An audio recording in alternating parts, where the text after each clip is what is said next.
오늘 말씀은 혼인잔치와 택함 입은 자라는 제목으로 함께 말씀을 나누도록 하겠습니다. 예수님은 지금 비유로 계속해서 말씀하고 계십니다. 그 전장에서 포도 농부 비유에 이어서 이번에는 혼인잔치 비유로 설명을 하고 계십니다. 비유로 설명하시는 이유는 익숙하고 또 쉽게 이해할 수 있는 배경을 가지고 설명함으로써 하나님의 말씀을 더 쉽게 이해시키고자 함이 있고요.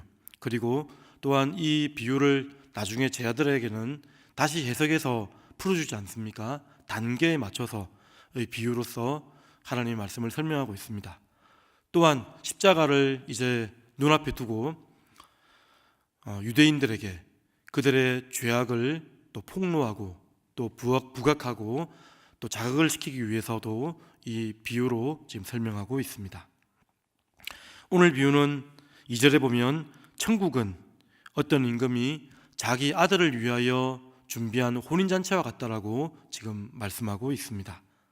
여기서 자기 아들을 위한다는 것도 중요하고요. 또 혼인잔치도 중요합니다. 그런데 천국은 임금이 준비한 잔치라는 것도 지금 말씀하고 있는 것을 우리가 주목해서 볼 수가 있습니다. 천국은 어떤 곳이죠? 하나님께서 계신 곳입니다. 하나님이 주도적으로 만드시고 또 작정하시고 세운 곳이 바로 천국이라고 할 수 있습니다. 그러므로 우리가 방금 찬양했던 것처럼 주 예수와 동행하면 그 어디나 하늘나라라고 말씀하신 것처럼 우리의 이 땅의 삶에서도 부분적으로 하나님이 우리와 함께 계시기만 하면 그곳이 바로 천국이 될 수 있고요. 물론 재림 때에 마지막 종말 때에 완전한 천국이 우리에게 임하겠지만 부분적으로도 천국이 우리 가운데 임할 수 있음을 지금 말씀하고 있습니다. 임금은 하나님으로 비유될 수가 있겠죠. 이 하나님께서 이 혼인잔치를 준비하고 있습니다. 이 혼인잔치는 어떤 잔치입니까? 아들을 위하여 준비하고 있는데요. 우리 4절에 보면 소와 살찐 짐승을 잡고 모든 것을 갖추었다라고 말씀합니다. 소라는 단어 여기 복수로 되어 있는데요. 많은 소들 그리고 살찐 짐승들, 그러니까 혼인잔치를 위해서 최상의 준비를 하고 있는 모습을 지금 보여주고 있습니다. 최상의 혼인잔치가 되는 것이죠. 그런데 그에 대한 반응들은 어떠합니까? 맨 처음 초청을 먼저 했습니다. 초청을 한 이후에 다시 그 초청한 사람들을 데리러 갔을 때에 어떤 반응입니까? 3절, 5절 이렇게 보면 혼인잔치에 오라 했더니 오기를 싫어하거늘, 또 5절에 보면 그들이 돌아보지도 않고 라고 지금 말을 하고 있습니다. 거절했다는 것이죠. 임금의 초청잔치에 대해서 등한히 여기고 소홀히 하고 있음을 말씀하고 있습니다. 자기 밭으로, 한 사람은 자기 밭으로, 한 사람은 자기 사업하러 갔다라고 설명을 하고 있습니다. 이 혼인잔치의 초청에 거절한다는 것은 어떤 의미입니까? 하나님의 그 임금의 통치하심, 다스리심을 인정하지 않을 뿐만 아니라 그의 아들조차 인정하지 않는 모습이 되는 것이죠. 무시하는 것입니다. 임금을 무시하는 것이고 임금에게 충성하기조차 거절하는 모습이라고 할 수가 있습니다. 그런데 이 사람들이 어떤 이유를 들고 있냐면 5절에 보면 자기 밭으로 자기 사업하러 가고 자기의 일들을 하러 갔다라고 설명을 하고 있습니다.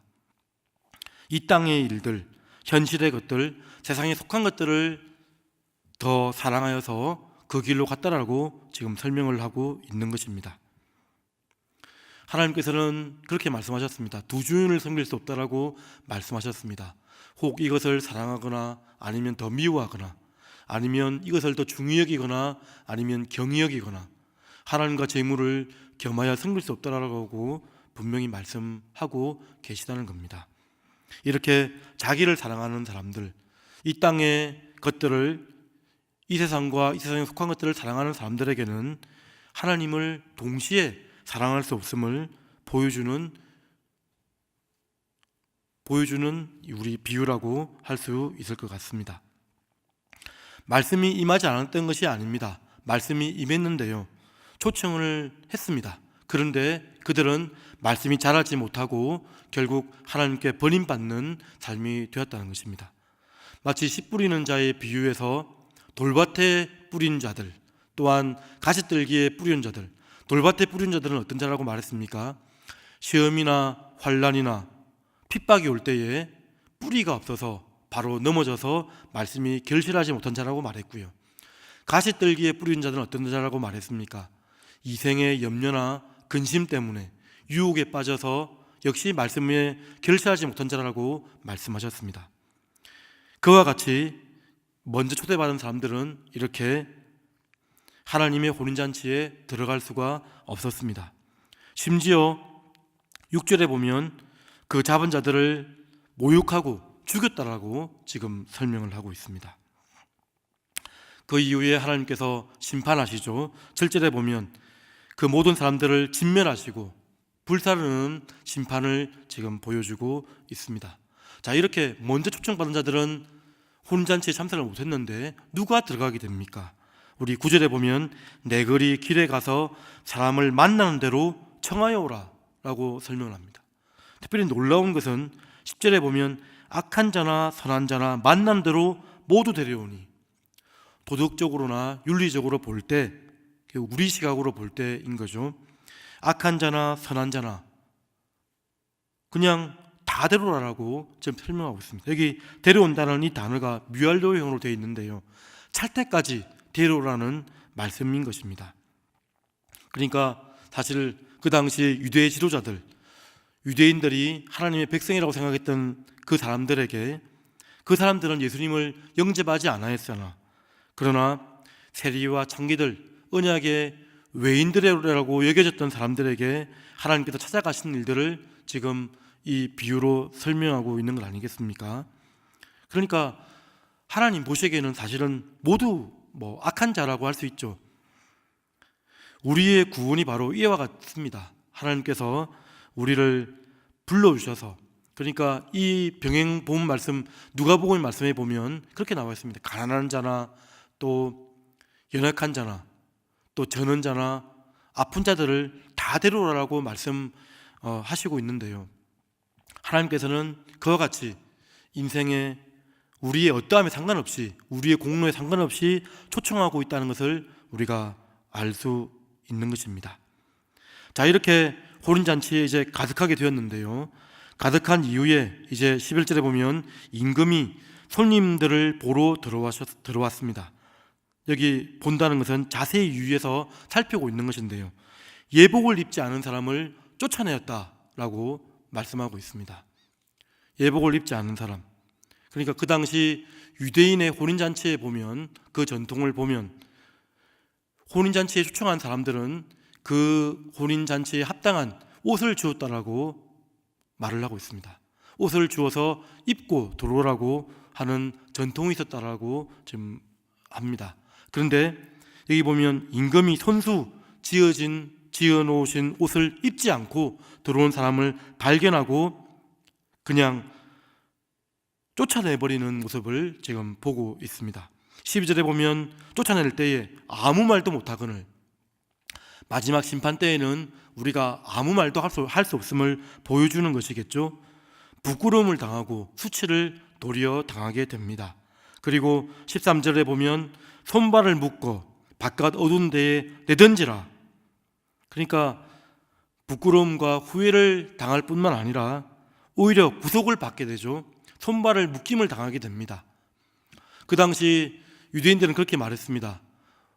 예수님이 진리가 너희를 자유케 하리라 라고 말씀하셨는데, 그 말씀을 듣고 나서 유대인들이 뭐라고 했냐면, 우리는 아브라함의 자손이고 한 번도 종이 된 적이 없거늘 어떻게 진리가 자유케 될 거라고 이렇게 말을 하느냐라고 예수님께 답변한 적이 있습니다. 그렇죠. 예수님을 알지 못하는 사람은, 진리를 제대로 아는 사람은 우리가 죄악의 종로로 타고 있음도 알지 못하는 것을 알 수 있습니다. 예수님을 만나지 못한 사람들은 그 인생 자체가 죄 안에 구속되어져 있다는 것을 보여주고 있는 것이죠. 자, 여기 보면 예복을 입지 않는 사람, 예복을 입고 나올 것을 말씀하고 있습니다. 예복이란 게 어떤 것입니까? 예복은 14절 하반절에 보면 청함을 받은 자는 많되 택함을 입은 자는 적으니라. 택함을 입은 자, 택함을 입었다라고 말씀하고 있습니다. 택함을 입은 자, 수동태로 되어 있죠. 이 말은 하나님의 그 구원하실 백성들을 예정하신 하나님 입장에서의 표현이라고 할 수 있습니다. 하나님이 만세전부터 택정하신 사람들, 그런데 그 하나님의 택정하심에 대한 합당한 반응으로서의 예복을 입을 것을 하나님께서는 우리에게 말씀하고 계시다는 겁니다. 예복이란 게 구체적으로 어떤 것입니까? 이사야서 61장 10절 말씀 한번 띄워주시기 바랍니다. 이사야서 61장 10절 말씀 다 같이 읽겠습니다. 내가 여호와로 말미암아 크게 기뻐하며 내 영혼이 나의 하나님으로 말미암아 즐거워하리니 이는 그가 구원의 옷을 내게 입히시며 공의의 겉옷을 내게 더하심이 신랑이 사모를 쓰며 신부가 자기 보석으로 단장함 같게 하셨습니다. 구원의 옷이 있다는 것입니다. 구원의 옷, 하나님의 의에 합당하신 옷, 하나님이 손수 만들어주신 옷이 있다라고 말씀을 하고 계십니다. 하나님을 아는 지식에 근거한 옷이 되는 것이죠. 하나님께서는 이 옷을 입기를 원하십니다. 하나님은 창세기 때부터 아담과 하와가 죄를 짓고 자기 손으로 무화과나무를 엮어서 입은 옷을 버리시고 손수 동물의 피를 내서 가죽옷으로 우리를 덮어주시지 않았습니까? 그 옷은 바로 그리스도를 예표하는 옷이라고 할 수 있을 텐데요. 하나님께서 손수 만드신 옷이 분명히 있다는 것입니다. 그 옷은 공의와 사랑을 동시에 만족시키는 옷이고 하나님께서 원하시는 의에 합당한 옷이라고 할 수 있을 것 같습니다. 마치 누가복음 15장에 보면 둘째 아들이 아직 살아있는 아버지에게 유산을 달라고 요청했던 둘째 아들이 참 불효막심한 배은만득한 사람이죠. 그 사람이 회개하고 돌아왔을 때에 먼발치에 있는 아들에게 쫓아가서 가장 좋은 옷으로 덮어주시지 않습니까? 그 덮어주신 옷을 말하는 것이라고 할 수 있습니다. 하나님이 덮어주신 옷, 가려주신 옷, 그 구원의 옷을 여기서 표현하고 있습니다. 누구든지 그리스도와 합하기 위하여 세례를 받은 자는 그리스도로 옷 입었느니라 라고 말씀하고 있습니다. 그리스도의 옷을 입을 것을 말씀하고 있다는 것입니다. 요한계시록 19장에는 또 뭐라고 말씀하고 계십니까? 다 같이 읽겠습니다. 우리가 즐거워하고 크게 기뻐하며 그에게 영광을 돌리세 어린 양의 혼인기약이 이르렀고 그의 아내가 자신을 준비하였으므로 어린 양의 혼인기약이 있다라고 말씀하고 계십니다. 8절 그에게 빛나고 깨끗한 세마포 옷을 입도록 허락하셨으니 이 세마포 옷은 성도들의 옳은 행실이로다 하더라. 9절 천사가 내게 말하기를 기록하라 어린 양의 혼인잔치에 청혼을 받은 자들은 복이 있도다 하고 또 내게 말하되 이것은 하나님의 참되신 말씀이라 하기로. 어린 양의 세마포 옷이 있다고 말씀하고 있는데요, 그리스도의 옷을 말하는 것이죠. 근데 그 그리스도의 옷이 무엇이냐고 설명하고 있냐면 성도들의 옳은 행실이라고 설명하고 있습니다. 옳은 행실, 그리스도 예수로 덮어주시는 그 보혈의 능력에 의지해서 돌이키는 것이고요.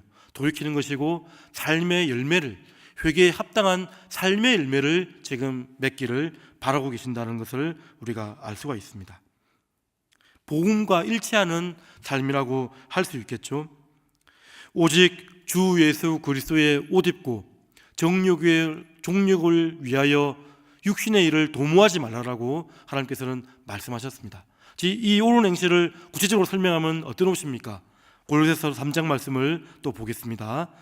골로새서 3장 10절 말씀 다 같이 읽겠습니다. 새 사람을 입었으니 이는 자기를 창조하신 이의 형상을 따라 지식에까지 새롭게 하심을 입은 자는 새 사람을 입었다라고 말씀하고 새 사람을 입었다. 12절 말씀 건너뛰었습니다. 12절 다 같이 시작. 그러므로 너희는 하나님이 택하사 거룩하고 사랑받는 자처럼 긍휼과 자비와 겸손과 온유와 오래 참음을 옷 입고.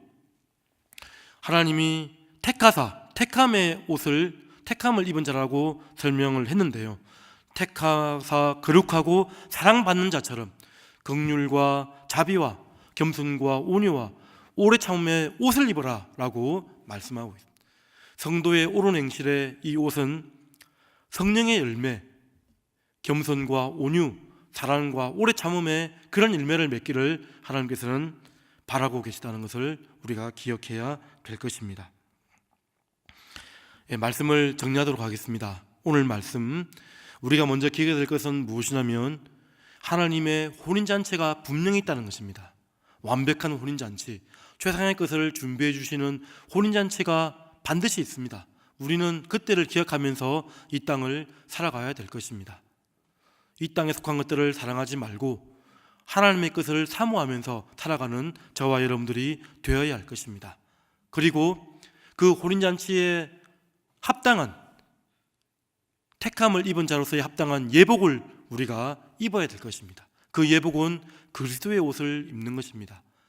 그리스도의 옳은 행실, 그리스도의 보혈의 능력으로 덮으심을 받고 나서 회개에 합당한 열매를 맺는 일이 바로 예복을 입는 것이라고 할 수 있을 것입니다. 오늘도 택함을 입은 자로서 합당한 예복을 입고 한 주간을 살아가는, 또 하루를 살아가는 복된 삶이 되시기를 간절히 바랍니다.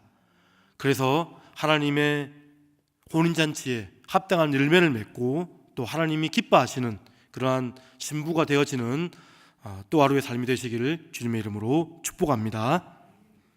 이 시간 우리 말씀을 기억하면서 기도하시고요, 또 가지고 나온 기도 제목을 두고 하나님께 간절히 기도하며 나아가도록 하겠습니다.